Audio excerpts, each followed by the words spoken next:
Look, they call it mambo or salsa or cha-cha-cha, but as far as I'm concerned, they're all just names to explain it to Americans. To me, it's all got one name, Cuban music. That was the idea of the club, a private members-only club simply called Musica Cubana, a place where old Cubans could gather once a week to listen to our old music, drink Cuban drinks, eat Cuban food, and talk Cuban Spanish without having to translate it to anyone else. We didn't advertise all that much. We just went boca a boca, word of mouth. And within 6 months, we were filling the club every Thursday night. After a year or two, we were able to buy our own place, all paid for by members' dues. I can't tell you how much I used to look forward to my evenings at Musica Cubana. It wasn't just the music or the food. It was that feeling of home. Old friends, old guys who looked like they were old friends, and the chatter, loud chatter in Cuban Spanish. Yes, that's right. Not your mainland Spanish, but our Spanish.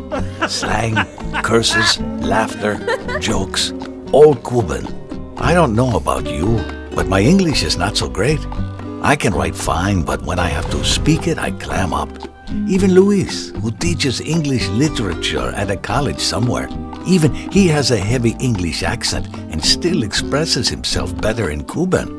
The moment you opened the door to Musica Cubana, your guard would come down, and the Cuban hidden inside would just bubble over. It's such a beautiful feeling.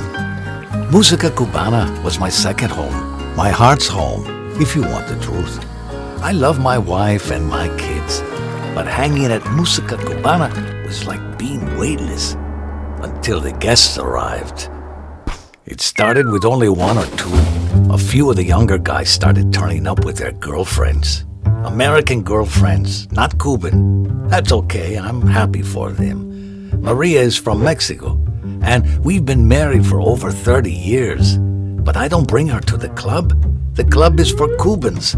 Not only that, these guests, they don't speak Spanish. That's okay too. But now, if you're sitting at a table with these folks, all of a sudden it's rude to speak in Spanish. They wouldn't be able to understand. At Musica Cubana, suddenly I have to speak in English. Soon enough, the number of guests starts to rise. More and more gringos and gringas needing translations. Got to be inclusive, man, they tell me. They tell me we got to change the signs on the bathrooms because now not everyone understands the Spanish. It's crazy. It's getting like I don't recognize the place anymore. Now they want to let these guests become members. Say that it's not fair they come every week, but have to pay guest prices every time. They want to pay membership dues like everyone else. I'm okay with that. I don't want to exploit anybody. You come here regularly, you should get equal rights. Only thing is, once you're a member, you get to vote in the AGM, Annual General Meeting. You get to have a say about what music we play, what food we eat, what language we speak in the club. So what happens when they become the majority? What happens when they want to play American rap instead of Compe Segundo and Nico Saquito? I'll go crazy.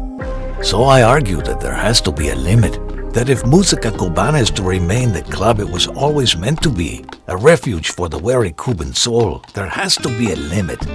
They want to be members? Fine. Want to vote in the AGM and influence what goes on here? Fine. Make them full members. But I just say we should fix down a few things. Some things you can't change, even if these new members vote for it. A way for keeping Musica Cubana true to its soul. A constitution, if you like. We keep the language, and we keep the music. And maybe the food. Everything else, open for a vote. All the young ones, they're angry with me. They say, what's the point of being full members if the old elite won't allow them to make any decisions? What's the point of a vote if it doesn't have any influence? I don't know why they can't just let us be.